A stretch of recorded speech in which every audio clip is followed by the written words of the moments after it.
His father wanted him to become a cleric. He himself enjoyed mathematics and obtained first-class honors in the field. His contemporaries viewed him as a photographer, while we know him as an extraordinary writer of children's books, which some grown-ups also find curious enough to read. Appreciating both logic and nonsense, he played a couple of tricks on his real name to make up a pen name, ultimately used only for literary works. Why did he need that? His great-grandfather Charles was born in England but spent the second half of life in Ireland. For his grandfather Charles, Ireland became both the homeland and the main place of residence. His father Charles was born in Scotland, though studied in London and Oxford, England. And he started the journey in the county of Cheshire, still England. The parents had already had 2 daughters before he, the first son, appeared, while his youngest brother, the 10th sibling, was born 14 years later. Till the age of 12, the boy was home-taught, and after that sent to a grammar school in a different county, which he would change again for one of the best schools in England in a couple of years. The boy enjoyed the learning process as such, but didn't really like his school days. He couldn't stand older bullies bothering little boys, while he himself had more chances to appear bullied than to help because of this stammer. So the only way to defend was to use fists, which he did, but was never fond of. The schoolboy tried to build a fair world around himself. He put his name on the book cover, explicitly asking "hands off", and left commentaries next to the maths tasks, one of which, for instance, was "not a fair question in decimals", while teachers were still seeing him as a skillful and promising student. They were not mistaken. At the age of 18, in the year 1850, the young man passed the required exams and matriculated at the University of Oxford, the Christ Church, still the only academic institution in the world which is also a cathedral. That's where his father's expectations and his own wish met. He was not a diligent student, but his talent and genuine love for logic puzzles made it for him. He obtained first-class honors in mathematics, then failed a scholarship exam, but received a mathematical lectureship at the Christ Church, which he would hold almost till the age of 50. At the age of 23, he was appointed to a position of sub-librarian of the Christ Church Library, which he would be holding for the following 2 years. His office, and actually home, was close to the deanery, and by some coincidence, the same year he moved there, Henry Liddell became the new dean of the Christ Church and soon settled in the deanery with his family, including 4 of their children: Harry, Lorena, Alice, and Edith. The young mathematician and the Liddell family became friends, so Charles spent a lot of his time with the dean's children playing games, rowing along the river Isis we know it as Thames, making photos, and telling stories. Work with camera was something new for Charles and for the society in general. Charles, however, found it interesting enough for him to keep it as an active hobby for 26 years and create a personal studio on the roof of the college building. At some point he even planned to make a career as a photographer, but long time needed to produce an image made him give up on the idea and keep it as a way to enter higher social circles. Thus, apart from picturing children, he made photos of monarchs, scientists, writers, painters, and other artists.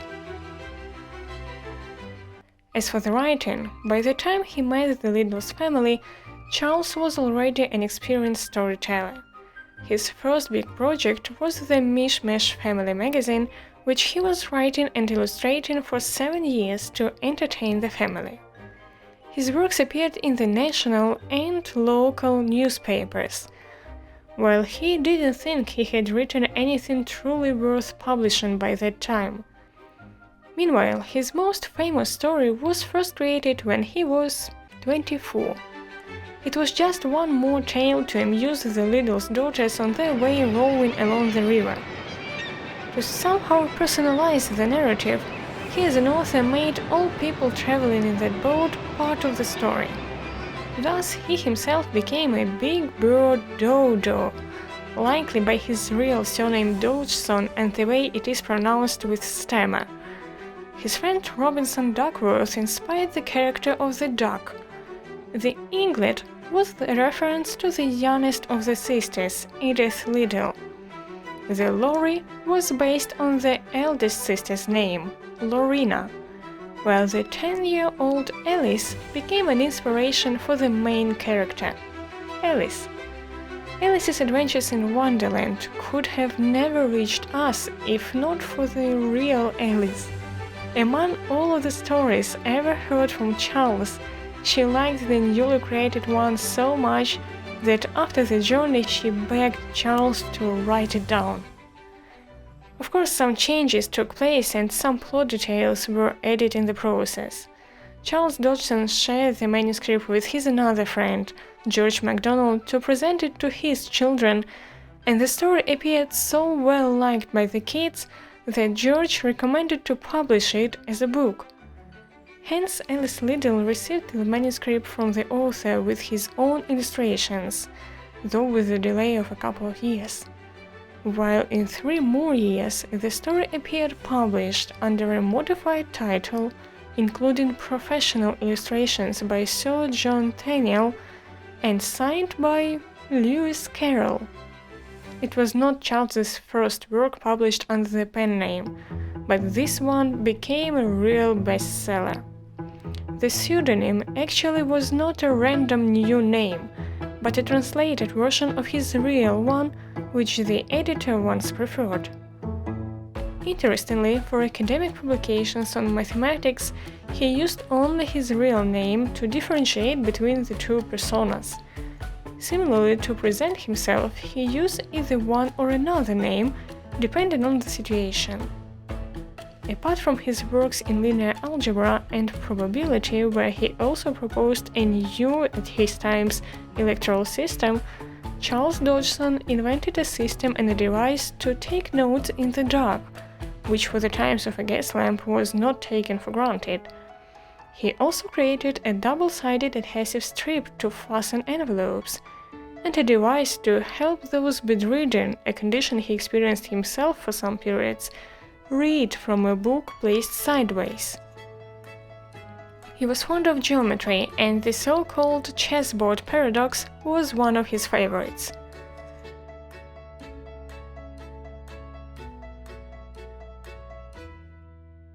He also created several word games, including what we know today as Scrabble and Word Ladder, came up with 2 ciphers for cryptography, and created certain rules, or as we might say life hacks, on how to find a day of the week for rainy date or how to win a betting.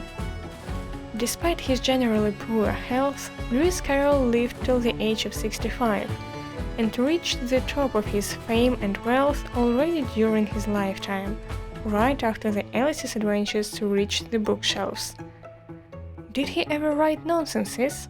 Yes, he did, in terms of the nonsense literature as a genre. Was he confused with the way he was speaking? Of course he was, especially as a school child. Nevertheless, he decided to be involved in what he truly liked, being sincere, spending time with children, studying mathematics, telling stories, and trying something new whenever possible. And the whole set of these things once made him the most successful writer in the 19th century England.